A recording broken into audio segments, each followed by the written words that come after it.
금요 기도에 오신 여러분 사랑하고 축복합니다. 예, 명절을 앞두고 있는데도 또 주의 성전을 사모해서 오신 여러분, 큰 은혜 받을 줄로 믿습니다. 온라인으로 함께 하시는 여러분 더더욱 사랑하고 축복합니다. 주님의 예배를 사모하는 저희 모두가 주님 안에서 큰 기쁨, 주님께 기쁨 드리는 저희 모두가 될 줄로 믿습니다. 오늘 또한 주님께서 주시는 말씀 마가복음 3장 7절에서부터 19절까지의 말씀입니다. 함께 읽겠습니다. 예수께서 제자들과 함께 바다로 물러가시니 갈릴리에서 큰 무리가 따르며 유대와 예루살렘과 이두메와 근처에서 많은 무리가 그가 하신 큰 일을 듣고 나아오는지라. 예수께서 무리가 에워싸 미는 것을 피하기 위하여 작은 배를 대기하도록 제자들에게 명하셨으니 이는 많은 사람을 고치셨으므로 병으로 고생하는 자들이 예수를 만지고자 하여 몰려왔습니다. 더러운 귀신들도 어느 때든 예수를 보면 그 앞에서 엎드려 부르짖어 이르되 당신은 하나님의 아들이니이다 하니 예수께서 자기를 나타내지 말라고 많이 경고하시니라. 또 산에 오르사 자기가 원하는 자들을 부르시니 나아온지라. 이에 12를 세우셨으니 이는 자기와 함께 있게 하시고 또 보내사 전도도 하며 귀신을 내쫓는 권능도 가지게 하려 하심이러라. 이 12를 세우셨으니 시몬에게는 베드로란 이름을 더하셨고 또 세베대의 아들 야고보와 야고보의 형제 요한이니 이 둘에게는 보아너게 곧 우리의 아들이란 이름을 더하셨으며 또 안드레와 빌립과 바돌로메와 마테와 도마와 알페오의 아들 야고보와 및 다데오와 가나나인 시몬이며 또 가롯 유다니 이는 예수를 판 자더라. 아멘.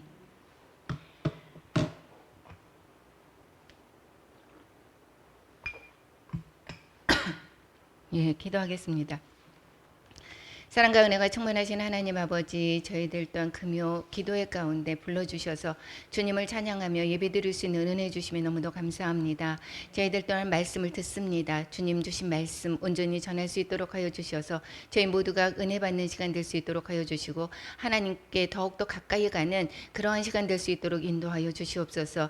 저희들의 기도 가운데서 성령님 주신 그러한 기도를 또한 드릴 수 있게 하여 주시고 기도 가운데서 하나님의 함께 하심을 또한 깨닫게 하여 주시옵소서. 예수님의 이름으로 기도드립니다. 아멘. 오늘은 마가복음 3장 1절에서 제가 잘못 썼습니다. 7절에서부터 19절까지의 말씀입니다. 1절부터 6절까지의 말씀이면 지난번에 손 마른 자를 회당에서 고쳤던 이야기가 나오죠. 그 뒤입니다. 그 뒤에 얘기가 오늘 말씀입니다. 계속해서 2장 3장에서 계속 보면 나병을 고치시고 또 레위를 부르시고 이러한 사건들을 통해서 예수님께서 이 땅에 오신 것은 죄를 멸하시기 위해서, 죄에서 해방되게 하기 위해서, 또 죄에 눌려져 있는 하나님 백성들을 죄에서 건지시기 위해서 왔습니다. 그래서 예수님은 이 공생애를 보내는 시간 3년 반 동안에 보내는 동안에 인간의 영과 육이 창조 때의 모습으로 다시 회복되는 것, 온전하게 회복되고자 열심히 사역을 하셨죠. 그뿐만이 아니라 그 시대뿐만이 아니라 그 이후에 모든 사람들이 또 주님의 하나님께서 창조의 모습으로 회복할 수 있도록 위해서 예수님께서 이 땅에 오신 것입니다. 그래서 그때에 예수님께서 사역하신 것은 병으로 인해서 망가진 삶을 회복시키고 또 하나님 나라의 복음을 또 가르치시고 그리고 하나님의 올바른 관계를 맺게 그렇게 해서 영이 또한 살아나게 하여 주신 거죠. 즉 구원을 얻게 하셨다라는 것입니다. 오늘의 말씀을 들어가려고 한다면 오늘의 배경은 지난번에 손이 마른 자를 회당에서 고쳤습니다. 그리고 나서는 그 뒤에 바로 어떻게 됐습니까? 우리 마태복음 12장 14절 15절 같이 읽겠습니다. 바리새인들이 나가서 어떻게 하여 예수를 죽일까 의논하거늘 예수께서 아시고 거기를 떠나가시니 많은 사람이 따르는지라. 회당에서 이제 안식일을 범했다라고 하는 것을 아시고 헤롯 왕과 결탁하여서 예수님을 죽이고자 이제 했죠. 그것을 아시고 이제는 주님께서 회당에 벗어나서 이제 오늘 말씀이면 바닷가로 물러간 것을 볼 수가 있습니다. 그런데 제자들과 함께 바닷가에 갔는데 이 예수님을 쫓는 사람들이 뭐라 그랬습니까? 큰 무리가 따르며, 큰 무리가 예수님의 그 바닷가에 가서 나가셨는데 거기에 쫓아온 것을 한쪽에서 한편에서 한번에는 우회 편에서는 그 얘기가 있고 또 그 다음의 이야기는 무엇이 있습니까? 이제는 또 산에 오르사 제자들을 부르시는 것이 오늘 배경인 것입니다. 오늘 배경을 통해서 첫 번째의 배경은 이제 바닷가였고 두 번째의 배경은 산이게 되겠죠. 이 첫 번째, 두 번째의 배경을 통하여서 무리인가 또한 제자인가라고 하는 제목을 가지고 은혜를 나눌까 합니다. 첫 번째입니다. 예수님을 따르는 큰 무리. 7절부터 12절까지 오늘 본문 말씀입니다. 그럼 이 큰 무리들은 어디로부터 왔는가? 아까 바닷가로 나갔다라고 했습니다. 그랬는데 그 사람들 바닷가까지 쫓아온 사람들이 어디 사람들인가? 8절 한번 같이 읽어볼까요? 유대와 예루살렘과 이두메와 요단강 건너편과 또 두로와 시돈 근처에서 많은 무리가 그가 하신 큰 일을 듣고 나오는지라.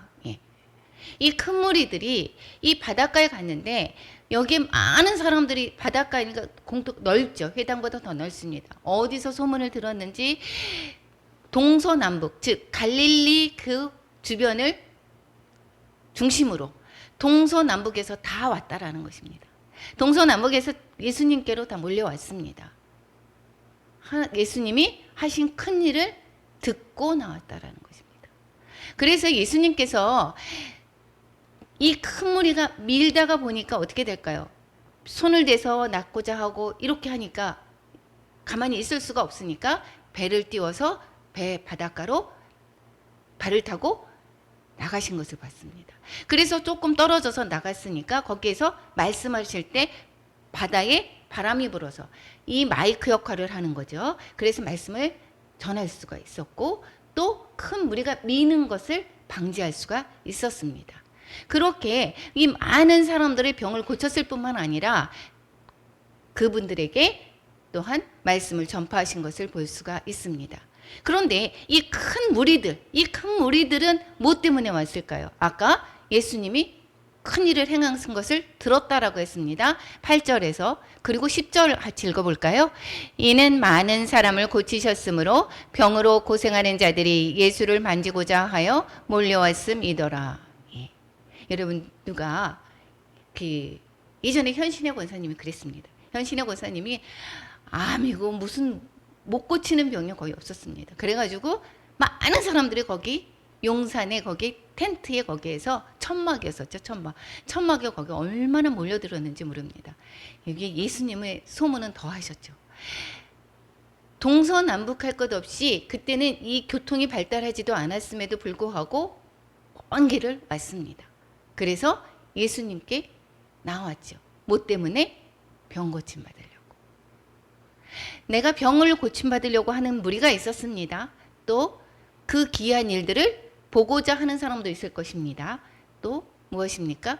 예수님을 또 모해하려고 하는 그러한 사람들도 있을 것입니다. 이 많은 그 무리 속에서 이 사람들이 뭐예요? 자기 필요를 채우기 위해서 나온 것을 주님은 아실까요? 모르실까요? 알죠. 그러니까 주님을 따르기 위해서 온 것이 아니라 주님의 가르침이 너무도 놀랍고 그래서 호기심으로 온 사람들도 있기는 했지만 즉 내 필요 때문에 왔다라는 것입니다. 지금으로 얘기하면 이 교회에 나왔는데 교회에 내 필요를 내가 잘 살기 위해서 내가 성공하기 위해서 즉 세상의 사람들은 전 보러도 갑니다. 또 세상의 사람들은 또 부처한테 그렇게 갈 수도 있습니다. 어떠한 모르는 신한테 빌을 수도 있습니다. 즉 무엇입니까? 잘되게 해주세요. 성공해 가게 해주세요. 병을 고쳐주세요. 이거와 다를 바가 없다라는 것입니다. 이것이 큰 무리의 사람들의 말씀인 것입니다. 그런데 이렇게 나왔음에도 불구하고 예수님께서 다 아심에도 불구하고 그들을 만져서 고쳐주셨습니다. 그런데 이 고친 것에서 끝나면 어떻게 됐습니까? 온전한 회복을 이루지 못하는 것입니다. 중풍병자에 고쳤을 때 내 죄사함을 받았느니라. 완전한 영과 육이 회복이 되는 것이죠. 이것이 즉 내 피로를 채워서 이제 끝났습니다. 그리고 나서는 예수님을 그러한 내 필요를 채우기 위한 그러한 대상으로 섬긴다면, 그리고 따른다면, 그렇게 교회를 나온다라고 하면 이것은 온전한 회복을 맛볼 수가 없다라는 것입니다. 우리가 영의 회복, 즉 예수님께서 이 땅에 오신 죄 가운데서 죄의 속박에서 벗어나게 하는 그러한 회복을 누릴 수가 없다라는 것입니다. 이 많은 무리들이 그렇습니다. 이 많은 무리들 속에 누가 있었습니까? 귀신들도 있었습니다. 더러운 귀신들도 이 예수님 귀신들이 오히려 예수님께서는 계속 하나님께서 보내주신 메시아라는 것을 가르쳐 주시고 계속 말씀과 가르침을 통해서 또 병고침을 통해서 가르쳐 주고 있었는데 많은 사람들이 많은 무리들은 몰랐지만 이 귀신들은 알고 있습니다. 지식적으로 아는 거죠. 그래서 이 예수님을 보고 나서 어떻게 됐습니까? 하나님의 아들이니다라고 얘기를 합니다. 그런데 아직 예수님에 관한 그러한 잘못된 생각에 심어줄까봐, 그리고 또 전도 사역에 그게 방해가 될까봐 나타내지 말라고 경고를 하고 있죠. 근데 많은 사람들이 무리가 아직도 하나님의 아들, 메시아인 것을 모르고 있습니다. 그런데 이 사람들에 대한 주님의 반응은 그러면 어땠는가? 우리가 정말 조심을 해야 될 것이 있습니다. 우리가 사역을 많이 했습니다. 우리가 사역을 많이 했는데 이것이 너무 대단해. 그래서 사람이 몰려옵니다. 그리고 칭찬도 많이 합니다. 그리고 따르는 사람들이 많이 있습니다. 이래서 욱줄해서. 그래서 이렇게 해주세요. 저렇게 해주세요라고 했을 때 그 사람들의 요구를 들어주다가 보면 진정 어떻게 될까요? 내가 나아가는 방향대로 나아갈 수가 있습니까? 없습니까? 즉 사람을 의식하다가 보면 이게 사역도 마찬가지지만 사람 개인도 마찬가지입니다. 상대가 나를 어떻게 보느냐, 저 상대한테 비율을 맞추다가 보면 내가 없어지는 것입니다. 저 사람이 좋은 대로, 상대가 원하는 대로 내가 나아가기 때문에 어떻게 될까요? 내가 정말 바른 길을 갈 수가 없다라는 것입니다. 즉 예수님께서도 많은 무리가 정말 추종을 하는 사람들이 너무도 많이 있습니다. 그 사람들의 그 요구를 다 들어주고 불쌍하고 또 안 됐기도 했고, 그래서 그 사람들의 무리 속에 파묻혀 있고 그 사람들의 그 환호 속에 묻혀 있다라고 하면 예수님의 그 가는 길을 온전히 갈 수가 없게 되겠죠. 우리의 사역도 마찬가지고 내가 하나님과의 만남에서도 마찬가지입니다. 내가 내 사역에 밀려서 저 사람이 원하니까, 여기에 모든 우리 교회의 모든 공동체가 원하니까 이래서 내가 떠밀려서 가다가 보면 진정으로 내가 사는 것은 무엇입니까? 내가 사는 것이 아니요 주님께서 나를 대신해서 사는 것이 맞지 않습니까? 그런데 주님으로 사는 기회를 잃어버리게 된다라는 것입니다. 그래서 주님은 어떻습니까? 예수님은 자신을 드러내기를 원하시지 않죠. 그래서 이 많은 환호 속에서도 조용히 따로 산에를 가십니다. 조용히 따로 기도처를 찾습니다. 이것이 정말 중요하다라는 것입니다. 내가 바쁘게 여기에서 그 사역에 미쳐서 내가 자꾸 어떻게 됩니까? 나를 돌아보지 않고 계속해서 나간다라고 하면 그 사역이 무엇입니까? 사역에 대한 내가 종이 되는 것입니다.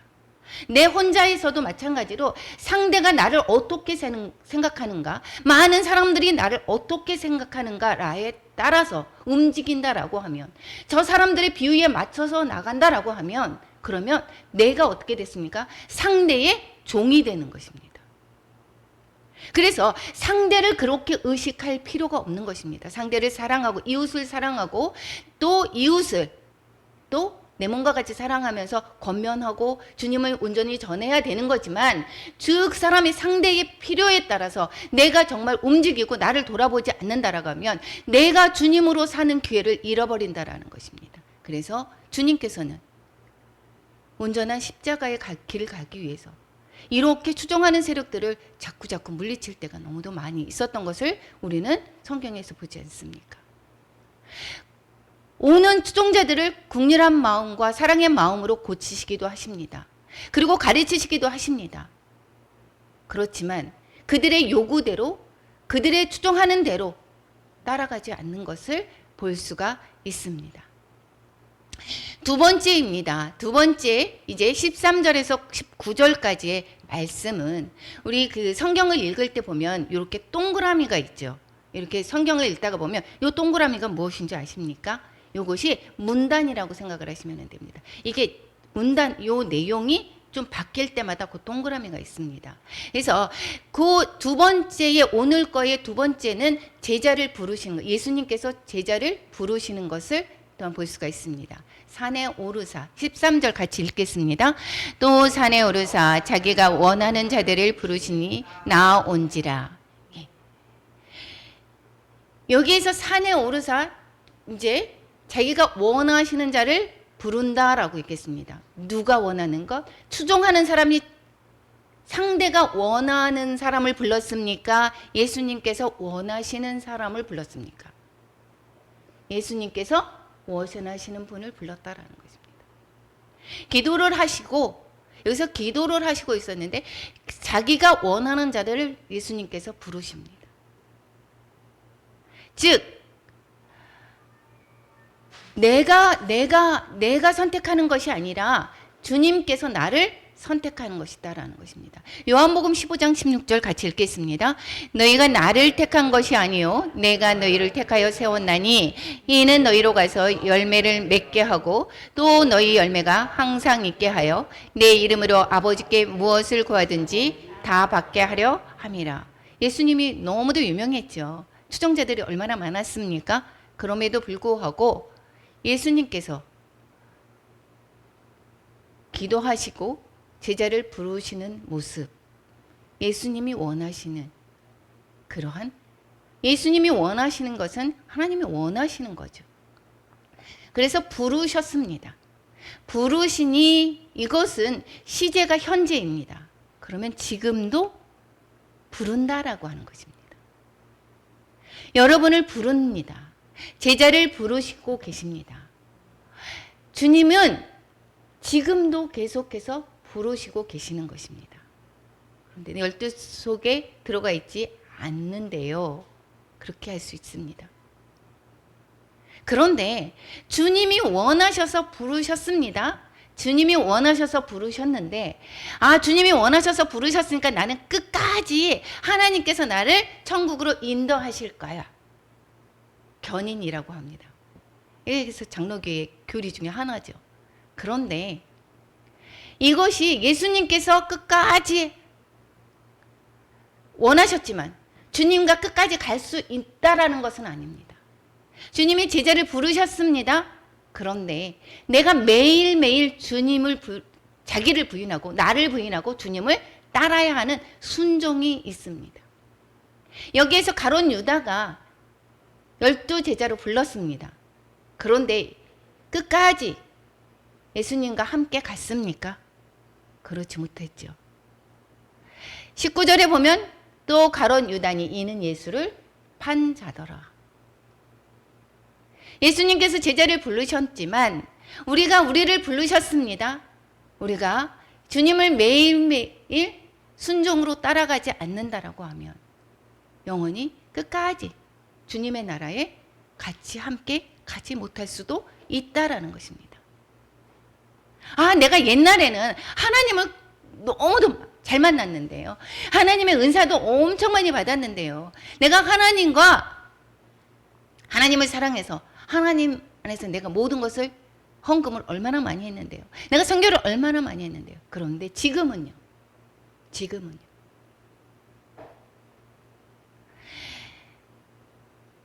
옛날의 모습이 지금 현재의 모습이 아닌 것입니다. 예전에는 주님을 배신했다 하지만 다시 회개하고 베드로가 예수님을 부인했다가 다시 회개하고 돌아온 것과 같이 내가 회개하고 돌아온다라고 하면 주님과 함께 갈 수 있는 것이고, 내가 예전에 주님과 많이 함께 했음에도 불구하고 가룟 유다처럼 예수님을 배반하는 일에 가담한다라고 하면 오히려 내가 주님과 함께 영원히 거할 수 없는 것입니다. 14절에 보면 제자를 불렀는데 며칠 불렀습니까? 12를 세우셨다라고 얘기를 했습니다. 그래서 헬라어로 보면 이에 예수님께서는 12를 뽑아 세우셔서 이렇게 얘기를 합니다. 근데 이 12이라고 하는 것에 여기에 점이 있습니다. 구약에서는 이 12이 무엇이었습니까? 구약 12지파를 얘기를 해서 구약의 이스라엘을 상징을 했었죠. 그러니까 12지파에 속한 모든 사람들이 이스라엘 백성이죠. 그래서 12지파 했을 때의 대표들을 야곱의 아들 12아들을 대표로 했었는데 요셉의 아들을 둘로 했지만 그렇지만 이 무엇입니까? 모든 이스라엘 12지파 안에 들어가 있던 것과 같이 이것이 이제 새로운 새 부대에 담을 12제자를 뽑습니다. 그러면 이 12제자는 예수 그리스도로 세워질 하나님의 나라를 상징하는 수인 것입니다. 즉 10이라고 하는 것은 하늘의 수 3과 세상의 수 4를 곱해서 나오는 12이고 이것은 하나님의 백성을 의미하는 것입니다. 즉 12이다라고 했습니다. 12명만 제자를 부른 것이 아니라 하나님의 나라를 대표하는 사람의 수고 우리 모두를 부르셨다라는 것입니다. 여러분 한 사람 한 사람을 부르시고 계신다라는 것입니다. 그랬을 때, 불렀을 때, 내가 순종으로 나아갈 때, 그럴 때 예수님의 제자가 되는 것입니다.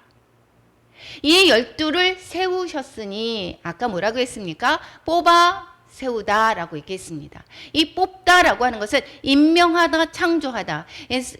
구약에서 볼 때 창세기에 나왔을 때 천지를 창조하시니라 라고 할 때에 이 창조의 이야기가 있습니다.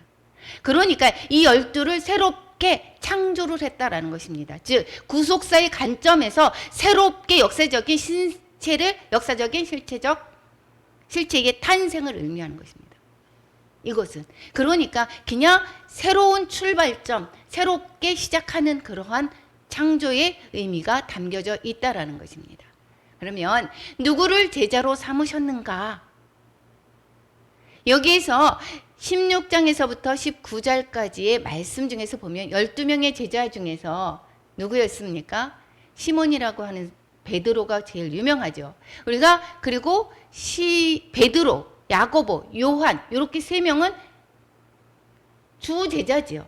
그래서 세 명만 따로 데리고 가실 때가 많았습니다. 기도하러 갈 때도 그렇고 또 죽은 자를 살릴 때도 그렇고 이렇게 세 명의 제자를 뺀 나머지도 또 많은 일들을 같이 했겠죠.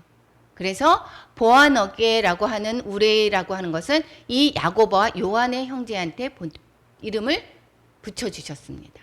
그리고 여기에서 특이한 것은 바돌로메, 빌립이 나다나엘을 불렀습니다. 그런데 바돌로메 이렇게 한 것은 바가 아들이죠. 그럼 돌로메의 아들이다라는 것이고 바돌로메는 이름이 아니죠. 이것은 바돌로메는 나다나엘이 바돌로메일 것이다라는 것을 알 수가 있습니다. 그리고 여기에 또 시몬, 가나나인인 시몬, 그리고 유다까지 있습니다. 여기에서 제자들의 특징을 보면 평범한 사람들인 것입니다. 여기가 돈이 엄청 많은 사람들만 뽑았습니다. 이것이 아니죠. 물론 자기 개인의 배가 있다라고 하는 것을 보면 어부의 베드로나 이런 요한이나 이런 사람들은 중류층은 정도 됐을 수도 있습니다. 세리는 돈이 많을 수도 있었겠죠. 그리고 그렇지만 다 모두 그런 것이 아니죠. 어려운 사람들도 있고, 그리고 돈에 관해는 이 평범한 사람들, 이러한 사람들을 뽑았습니다. 학식이 많지도 않습니다. 그리고 지식과도 무관합니다. 여기에 또 인간관계에서도 나는 우리 출신이야. 전라도 지방이니까. 난 경상도 출신이야. 이러한 지역적인 것도 상관이 없습니다. 직업은 어떻습니까? 직업은 어부도 있었고 세리도 있었고 그리고 열심당원도 있었습니다. 열심당원, 세롯당이라고 하기도 하고, 즉 누구였습니까? 시몬 베드로를 얘기하는 것이 아닙니다. 가나나인 시몬이 열심당원이었습니다. 열심당원은 무엇이냐? 국수주의라는 것입니다. 즉 무엇이냐? 이 지금 세리와 열심당원은 완전히 적수관계입니다. 그러면 우리나라 지금으로 따지면 민주당과 여기에 국민의힘처럼 이렇게 서로 상반된 그러한 것입니다. 그럼 세상에서 나왔으면 치고받고 싸웠을 그러한 사람인 것입니다. 왜냐? 세리는 로마에 빌붙어서 그래서 아는 세리를 뜯어내는 사람이고, 그리고 여기는 열심당원이 있었으니까 얼마나 서로 치고받겠습니까? 세리는 전체적으로 또 따돌림 받는 사람 중에 하나였죠. 성격 차이도 많습니다. 베드로와 같은 다혈질도 있어서 실수를 많이 하는가 하면, 그리고 요한은 어떻게 됐습니까? 또 과격하고, 빌립 같은 경우에는 계산적이죠. 차분하고, 그리고 의심이 많은 도마도 있습니다. 또 아까 말대로 열심당원도 있습니다. 이처럼 성격 차이도 많습니다. 지금으로 따지면 우리 교회에 다양한 사람들이 온다는 것입니다. 내만 같지가 않아. 저 사람 왜 그래? 비판하려면 한두 끝도 없는 사람들이 모였다라는 것입니다. 그 죄인들이 모였기 때문에, 그러니까 우리가 이 교회 공동체에서 서로 다른 것을 너무 많이 볼 수 있지 않습니까? 나와 같지가 않다고 해서 저 사람이 비판 대상이고 미움의 대상이고 그렇다라고 하면 세상과 다를 바가 없겠죠. 그런데 이 사람들이 어떻게 됐습니까? 예수님 안에서 하나가 되었다라는 것입니다. 예수님 안에서 하나가 되었고, 그리고 예수님 안에서 이 사람들이 어떻습니까? 신분과 상관없이 세계를 복음화하는 사도로 만들어졌다라는 것입니다. 이 사람들이 능력이 많아서 불렀다라고 했습니까? 그렇지 않다라고 했습니다. 평범한 우리와 같은 사람들이라는 것입니다. 저를 불렀을 때도 하나님 왜요? 저는 아시잖아요. 저는 할 수 없는 거 아시잖아요. 그럼에도 불구하고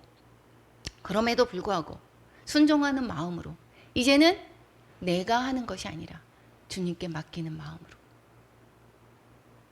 나는 할 수 없지만 그렇지만 오게 되고, 내가 저 사람이 밉지만 그렇지만 내가 먼저 손을 내밀 수 있게 되는 것이고, 예수 안에서 이것이 변해가는 것입니다. 예수님 안에서 내가 저 사람은 상대하고 싶지 않지만 내가 죽고 저 사람을 세워가는데, 그것이 새로운 또한 기쁨으로 가르쳐 주십니다. 이렇게 다양한 사람들이, 즉 이 교회 안에는 죄인들로 가득하기 때문에 다양한 사람들이 모여 있는 것은 맞습니다. 그렇지만 서로 손가락질하고 비판하고 판단하고 그리고 미워하는 것이 아니라, 그런 사람들이 모였는데, 세상 속에서 그러한 사람이 될 수 있었는데 예수 그리스도 안에서 하나의 공동체가 되었고, 이 공동체가 지금에 이르기까지 얼마나 큰 복음의 확산이 일어났습니까? 여러분, 만일 내 마음에 들지 않는 사람이 있어, 교회 안에. 나와 다른 사람이 있어. 저 사람은 왜 그럴까? 그런 사람이 있습니까? 예수 안에서는 내가 먼저 손 내밀어 줄 수가 있어야 되고, 예수 안에서 예수님의 그 희생을 본받아서, 예수님의 그 사랑을 본받아서 우리도 똑같이 어떻게 돼야 됩니까? 그렇게 나아가야 된다라는 것입니다. 예수님께서 제자들을 택하신 이유가 있습니다. 14절 15절 같이 읽겠습니다. 이에 12를 세우셨으니 이는 자기와 함께 있게 하시고 또 보내사 전도도 하며 귀신을 내쫓는 권능도 가지게 하려 하심이니라. 여기에서 제자들을 택하신 이유가 뭐라고 했습니까? 자기와 함께 하시고 전도도 하고 귀신을 내쫓는 권능도 가지게 하려고. 하나씩 살펴보겠습니다. 제자를 선택한 이유가 예수님과 함께 하고 싶다라는 것입니다.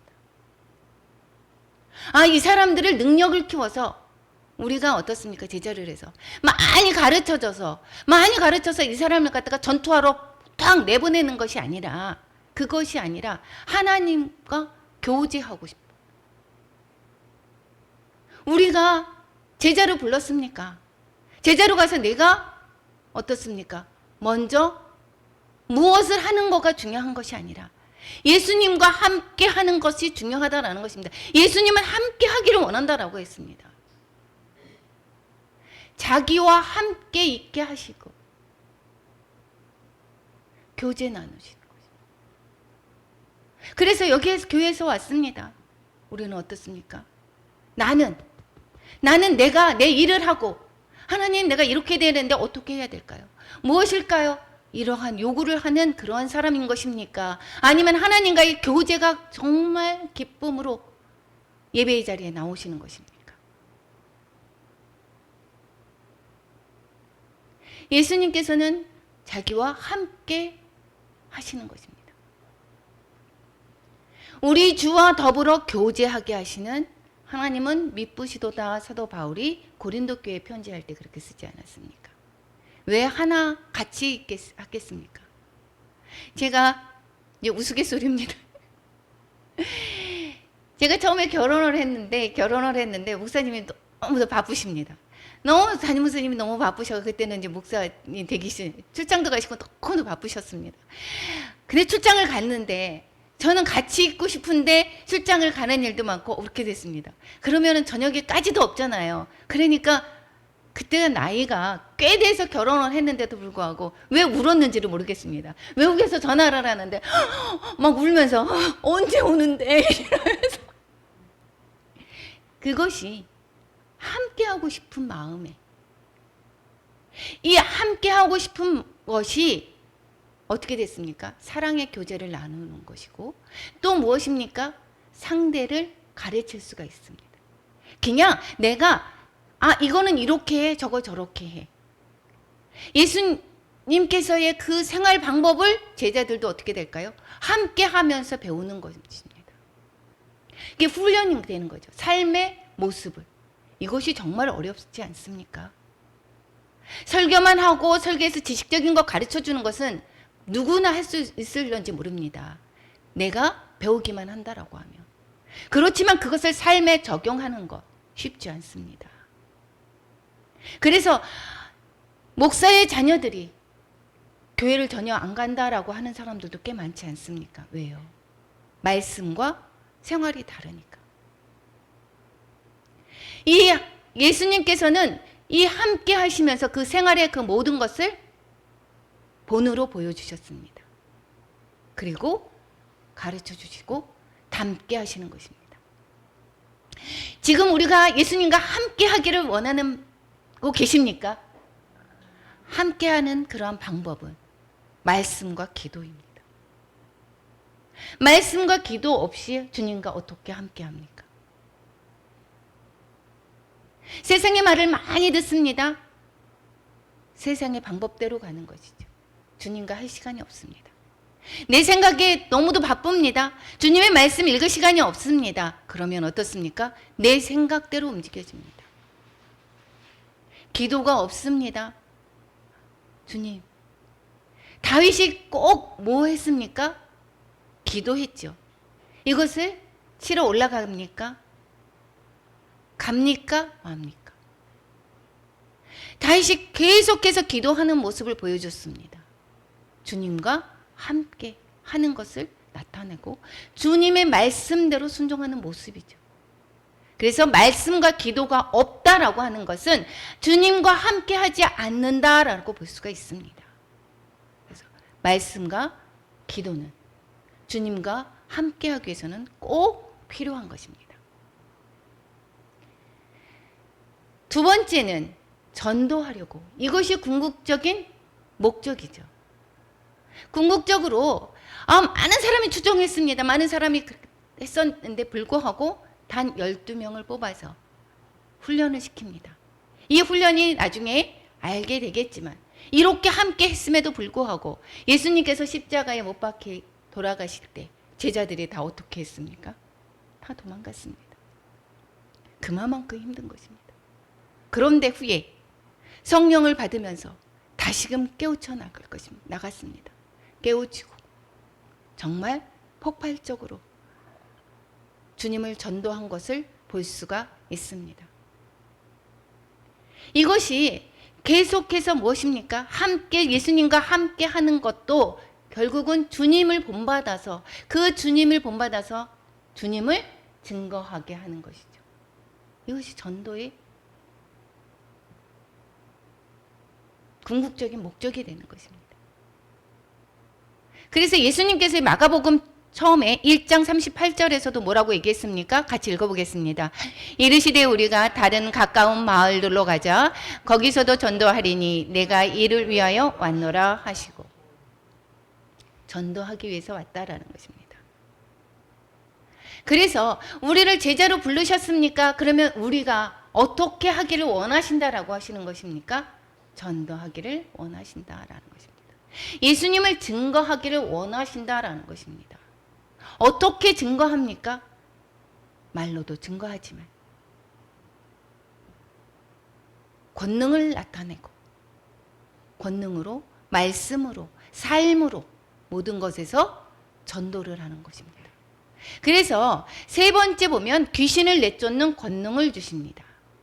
이것도 무엇입니까? 전도하기 위한 도구가 되겠죠. 전도로 보냅니다. 그런데 이 전도는 무엇입니까? 영적인 싸움인 것입니다. 영적인 싸움이기 때문에 이 영적인 권능이 있어야지 거기에서 상대를 인도를 할 수가 있는 것입니다. 여기에서 귀신을 내쫓는 권능도 가지게 하려 하심이라 이렇게 얘기를 했는데 마태복음에서 보면 10장 8절 같이 읽어보겠습니다. 병든 자를 고치며 죽은 자를 살리며 나병 환자를 깨끗하게 하며 귀신을 쫓아내되 너희가 거저 받았으니 거저 주라. 귀신을 쫓아내는 것만이 아니라 병든 자를 고치는 것, 죽은 자를 살리는 것, 또 나병 환자를 깨끗하게 하는 것, 귀신을 쫓아내는 그런 모든 권세를 주셨다라는 것입니다. 지금도 제자를 부르신다라고 했습니다.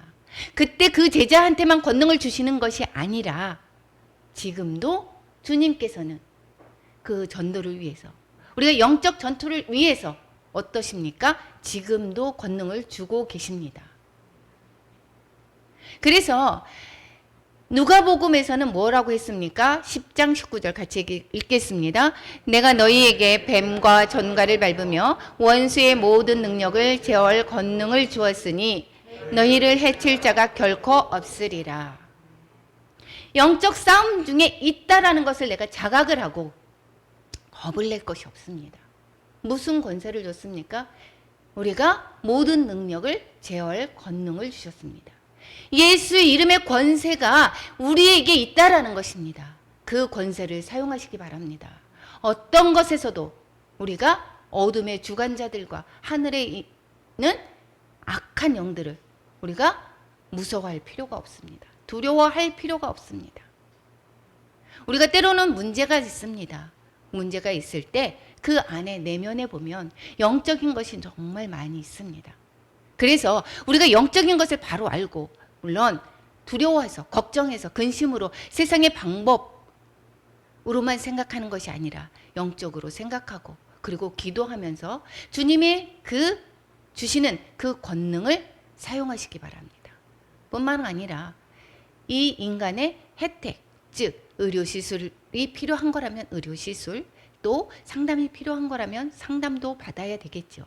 그렇지만 우리가 무엇이라고 했습니까?